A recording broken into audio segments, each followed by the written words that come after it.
today. And very good to be here for BAL finals and playoffs. I know that for the last 3 years, every time BAL was coming to Rwanda, we would all be very excited to have another week of BAL. And I have no doubt that it's the same this week. You're all very excited to see us, right?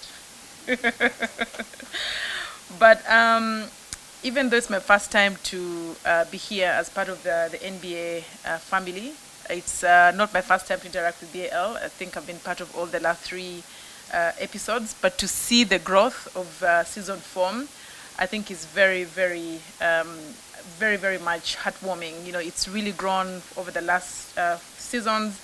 As Amadou explained, we've had new teams, we've had new countries participating in the BAL. But also that same story of growth is something that we continue to see across NBA's work on the continent as well. Maybe for some of you who haven't followed, the most recent office and expansion we've had since the last BAL season is an office in Kenya, where we now have our 5th country where NBA Africa is established. I think just like the BAL seasons are growing with more countries, more participation, the footprint of NBA is also growing across the African continent. And that story of growth is something that we're very, thank you. That story of growth is something that we are very much encouraged by, and we know that there's just so much room to grow going forward. In addition to that, we have to also point out that there's more and more growth in terms of access to merchandise on the continent. Today, NBA Africa has 3 stores still in South Africa, but we're also looking at expanding on the continent. But still on the continent today, you can buy NBA merchandise in NBA stores on the continent, and I think that's also another story of growth that we're very proud to see growing together with all the other elements, including the BAL seasons, as Amadou shared with you today. But something that I also want to emphasize is we're also looking more and more to interact with other sectors and other industries that are very valuable on the continent, especially technology. As you know, the African continent continues to produce very innovative ideas, very innovative entrepreneurs, and most recently to interact with that, we launched our own accelerator as NBA Africa called the Triple Double Accelerator. We're currently receiving applications, and all you have to do is go to tripledoubleaccelerator.nba.com.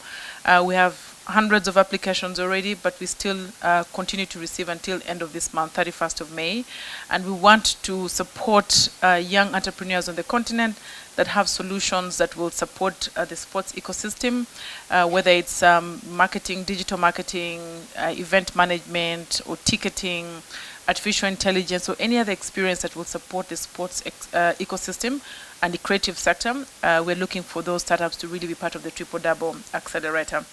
And some, as just to emphasize that we are happy to be part of Rwanda, the growth that Zephanie talked about, the growth that Amadou talked about, the growth that we're seeing across the continent on the work of NBA Africa is something that we're very, very much encouraged by, and so we're looking forward to that future.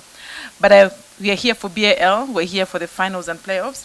I know that Kigali always receives us very well and delivers a very successful finals. We're looking forward to experiencing that the same here in Becker Arena and also with the rest of the country, as we are very excited to host the finals here. So with that, let me just encourage everybody, welcome everybody. Look forward to seeing you tomorrow as we tip off and for the rest of the week. And very happy to be in Kigali once again. Thank you.